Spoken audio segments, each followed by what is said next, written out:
welcome to the second season of Candid with Crotonia. I am your host Shreya. This season, we are celebrating the renowned authors, writers, and the budding aspirants who aspire to be the same. For the first episode of this season, we have with us one of my fellow batchmate, Nehal Sharma. Welcome, Nehal. Thank you so much for the introduction, Shreya.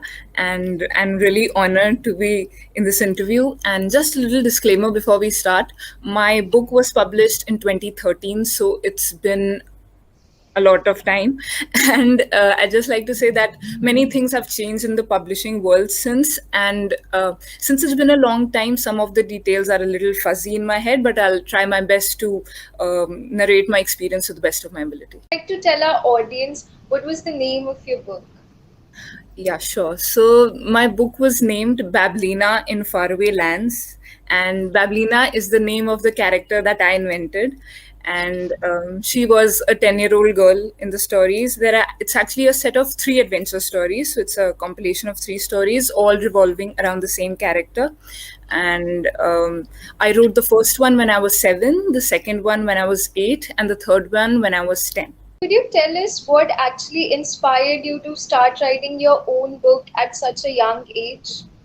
Sure. So when I was little, actually, there weren't many kids my age in my colony. So I had to make up my own ways to spend time and play without any playmate as such. So what I used to do was, one of the things I did was, I have a terrace garden in my house, and I used to sit beside flower pots and make the flowers engage in conversation with each other. And like, this was just the beginning. And then I used to do the same thing with my toys and dolls. Like, they used to not have the simple tea time conversations or anything. There used to be long stories, like, in fact, like an Indian soap opera, which would just continue and continue. So it was a story like that. And my father noticed this, that I was always making stories in my head and enacting them with these characters or dolls and flowers. So he suggested that you have like so many stories inside your head, why don't you start writing them down? And I've always been a very voracious reader. So he said, if you read so much, then the logical conclusion to that is to also write. So that's how I started writing. And I used to enjoy writing, but also I must say that both my parents, especially my father, really encouraged and motivated me, because as you can imagine, it's not easy for a young child to focus on writing when there are things like television and other distractions. But one thing my father used to say, which now in hindsight I realize is very insightful, is that why should you watch stories unfold on the television when you can actually create them? So that's what I did. So I wasn't thankfully addicted to watching television because of my parents, and instead I spent time in writing my own stories. How did you actually felt when your first book got published? The thing is, it felt even more great because the publishing process was actually really tedious. And since I was very young at that time, I wasn't taking much part in it. Like, I wasn't the one contacting publishers or anything. And my father, actually, he published a book. He's also an author. So he published a book in 2011, 2 years before me. So he could have taken the easy route of asking the same publisher to get my book published. And that publisher, in fact, is the same one who published a book which is like a bestseller, a national bestseller. So like, there was an easy way, but he chose not to take it, so that I could learn the lesson that nothing comes easy in life. So he spent over a year contacting many publishers, and the response was always similar. They always said that the book is great, it reads very well, and we are very impressed, like, because it's written by a child for children. But they always had problems with slotting it, because usually publishers have fixed formats for a book. Like, a children's book will be this many pages. Now my book is 102 pages, and one of the authors said we can publish it if it were 11 pages. Now it's not humanly possible to condense a book like that. And like, why should we? There's so much. Why should we? And there were others who had different excuses. We don't have a format for it. It's really good, but we can't. But finally, after a lot of struggle, my father found a publisher in New Delhi, and he published it. And actually, one of my friends from school added in illustrations also. So it was like a completely made by kids book for kids. and it was finally published, and it was actually launched by my school. So we just informed the school that, like, my mother informed them that she has written a book, maybe you could announce it in the morning assembly. We thought it would be a nice thing, but my schools went like 10 steps ahead, and they actually went and conducted an entire book launch. They invited a celebrated author from Lucknow, so she was the one who launched the book. It was like an entire big event. So, and my only memory of that day is that after it, my cheeks were paining from grinning so much, because it was such an amazing day and it felt Yeah. really great, the biggest honor ever. Mentioned that you wrote three chapters to that book or three stories that revolved around the main character.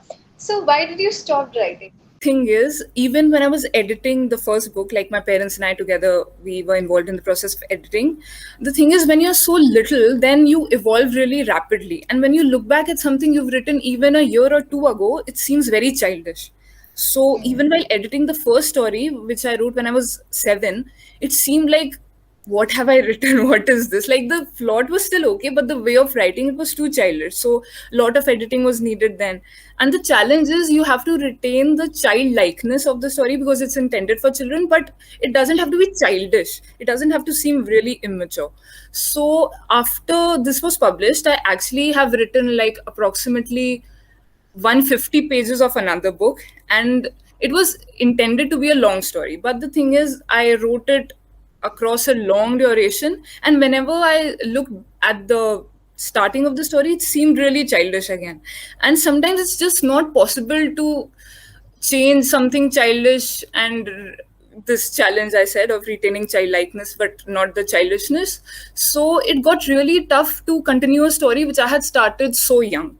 So it was really hard to write something when your writing style and your like skills are basically constantly improving, hopefully improving over time. So it's not easy to continue that story. So that's why I left it midway, and it's quite sad because I had written over half of it, but there's no way I could continue it because the writing style was varying wildly over the entire story. So that is one, you can say, like, incomplete work that I have. But and after that, honestly, like, lack of time, school got busy, and now college. So but I would love to write sometime in the future, maybe about my experience of JEE, maybe like for a change from fiction to non-fiction, about how I did it because I took no coaching. So that may be an interesting angle that people like. But for now, I don't really have anything in the work at the moment. Like to share with the audience some of your favorite authors or writers or some of the great books which you have read? Yeah, sure. So, currently, my favorite author is Agatha Christie. I've read like almost all her books involving her character, Hercule Poirot, and I've read almost all of them. And when I was little, like, this is the time when I was writing my book. Back at that time, my favorite author was Enid Blyton, because she has a lot of books. So when I was very young, I used to read Noddy, and then I moved on to Secret Seven, the famous Five, mystery series. And if you're sensing a pattern, all of these are mystery books mostly. Yeah, So, like, that is my favorite genre, mystery and suspense. And apart from these, there's this book called The Secret Garden that I really like, and Rick Riordan, the Percy Jackson yeah, series. that These, book is beautiful. yeah, so these are my favorites. Okay, so in the end, would you like to tell our audience something? Like, there are many people who think of starting from some certain points of writing a book. Like, they wish they could write a book, but they don't know what procedure, what pattern to follow, how to be consistent enough in writing a book. So, would you like to give them a word about how you can at least start writing a book and then the process would go on? So, Yeah, so the thing is, writing itself, like, if you want to write a book, you're clearly interested in the process of writing, you enjoy writing. But the tough part is being consistent. As you said, it's not easy to continue. And writer's block, it always happens at the worst moments. You want to keep continuing writing, but nothing strikes you. So the only way to deal with that is discipline. And now, personally, I really have to thank my father for that, because there were many times I didn't want to write and I had nothing to write, but he said, just write something. and that is the only way actually that you can manage to persevere through those times when there's no inspiration striking you. So you just write anything, and what actually happens is when you just write anything randomly, it's like there's a lot of nonsense that you'll write, but in that there'll be something that will be good, something that will strike you, some idea, and then you can continue from it. So discipline is very important, and the only way is to basically force yourself to write. You don't need to like publish it all, and but there'll be something that you'll write which will turn out good, hopefully. So that Yeah. is my advice. So jot down your thoughts and you'll find something out of it. Exactly. Yeah. Again, thank you very much for being a part of this episode. Thank you We've so had much. And I have to say, the questions were great, and I really enjoyed myself and reminiscing over the time and written the book. yeah, okay, thank you so much.